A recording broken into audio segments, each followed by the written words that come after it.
जेको बाहि जो वाक़ियो पेश आयो आहे हिन में फरीदाबाद भरिसां ॻोठ फैज़मा में चांडियो में तव्हां बि इत्तफ़ाक़ आहियो त हिन हवाले सां तव्हां छा चवणु हिकु दर्दनाक वाक़ियो थियो आहे थोरो जो इत्तफ़ाक़ आहे ज़ाहिर आहे हिन में कंहिंजो माण्हू अञा ताईं ख़बर न पए त कंहिंजी साज़िश आहे या कंहिंजी दुश्मनी आहे पर जेका हिन महिल ते मालूमात पई असांखे त इत्तफ़ाक़ी बाहि लॻी आहे पर उहा बाहि ॾाढी ख़तरनाक लॻी आहे ऐं एतिरे क़दुरु वॾी लॻी आहे जो आऊं न पियो सम्झां त हिनखे करोड़नि में मापे सघिजे छो त मूंखे जेको ॿुधायो आहे त 200 खां मथे महूं आहिनि ऐं अॼु का बि आम में बि 2-2.5 लख खां घटि कोन थी मिले 300-400 ॾांद ऐं आम वर्क वारो ॾांद बि 1.5 लख खां घटि में नथो मिले त हाणे इहे ई करोड़नि में थिए थो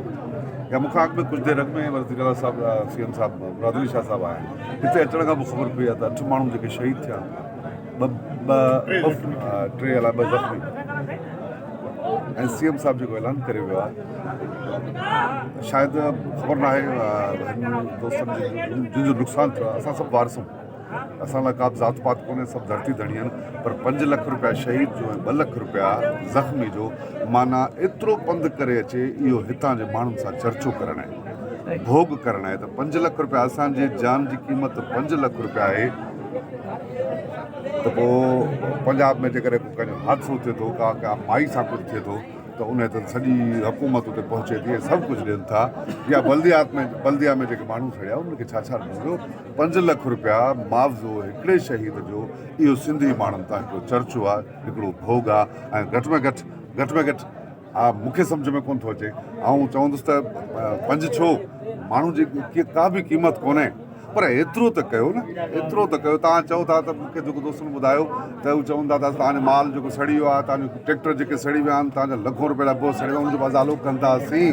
सिंधी में चवणी आहे जंहिं उभरंदे तव्हां हुनखे सुलहंदे छा कंदो 5 लख रुपया हिकिड़े इंसान जी क़ीमत रखी अथव त पोइ मेंह जी ढगे जी क़ीमत रखंदो 10,000 20,000 सो त पोइ माण्हू इन खां मुंहिंजे ख़्याल में ऐं सॼी सिंध खे अपील कंदुसि त पोइ अचो त पाण हिन चांडियुनि जे ॻोठ जी पाण मदद कयूं झोली फंड किथां कयूं बाक़ी 5 लख रुपए जी ख़ैरात इहो हिननि तां भोग थो सघे ॾिसो इहो जेको वाक़ियो पेश आयो आहे उन खां बाद में त जेके CM साहिबु अॼु पातो आहे 3 ॾींहंनि खां बाद में बाहि जेका हुई त उहा बि मुसलसिल जारी रही त CM साहिबु जेको ऐलान कयो आहे 5 लखनि जो उन ते बि जेकॾहिं तव्हांजी ॻाल्हि ॿोल थी त हाणे छा हिन ते ऐलान ते बि अमल थींदो या ख़ाली सिर्फ़ु ऐलान ई हूंदो उहा ॻाल्हि आहे त रस्ते में मालूमात वठंदा आया आहियूं 3 ॾींहं वाक़ियो थियो आहे कल्ह सुबुह ते ख़बर पई आहे त हितां जे माण्हुनि लाइ पाणी कोन हो पीअण लाइ पाणी कोन हो इलाइक़े जे माण्हुनि दिला मट भरे पहुता आहिनि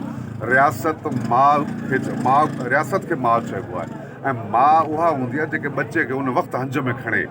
हे रियासत 3 ॾींहं शहीद थी चुका आहिनि जिन जे लाशनि जी सुञाणप कोन पई थिए कल्ह मूंखे ख़बर पई आहे त AC असिस्टेंट कमिश्नर ईअं ठलो हिते पहुतो आहे गाॾी डुकाए छा करणु आयो आहे इहो त पुछणु खपे DC खे कमिश्नर खे त AC जा पुट तूं हुते वियो ऐं छाजे लाइ बाहि विसाइण वियो छा बाहि विसाइण त रातो का इलाइक़े जा माण्हू पहुता आहिनि फायर ब्रिगेड कोन पहुती आहे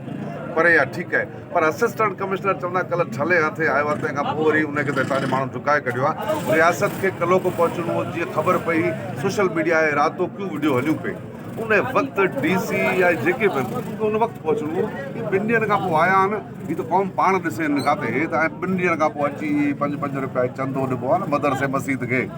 तो असांजे लाशनि खे 5 रुपया हीअ चंदो घटि में घटि असांजो ज़मीन कोन थो मञे असां चवंदासीं त घटि में घटि रिआयत आहे त 3 लख रुपया घटि में घटि हिकिड़े शहीद खे ॾियो हुनजो अज़ालो कोन थो थिए पर घटि में घटि 3 लख रुपया खे शहीद खे ॾियो ऐं 10 लख रुपया तव्हां हुनखे पंहिंजो ज़ख़्मी खे ॾियो ऐं घटि में घटि जेको वॾो ढोरबो आहे मैं आहे ॾांद आहे उनजो घटि में घटि मैं जो 2 लख रुपया मुआवज़ो तय कयो ऐं 1.5 लख रुपया ढगे जो ऐं जेके ॿिया ट्रैक्टरनि जा सामान छॾिया आहिनि ईमानदाराना सां हिकिड़े पंहिंजा ईमानदार ऑफिसर विहारियो ऐं नुक़सान जो अज़ालो कयो 3 ॾींहंनि अंदरि हिन माण्हुनि खे पंहिंजो अज़ाला कयो नुक़सान जा ऐं जेके घर ठाराए ॾियो हिन जो घर तबाह थी विया आहिनि ईअं कंहिंखे सेट कबो आहे ईअं कंहिंखे कंहिंजी ज़िंदगी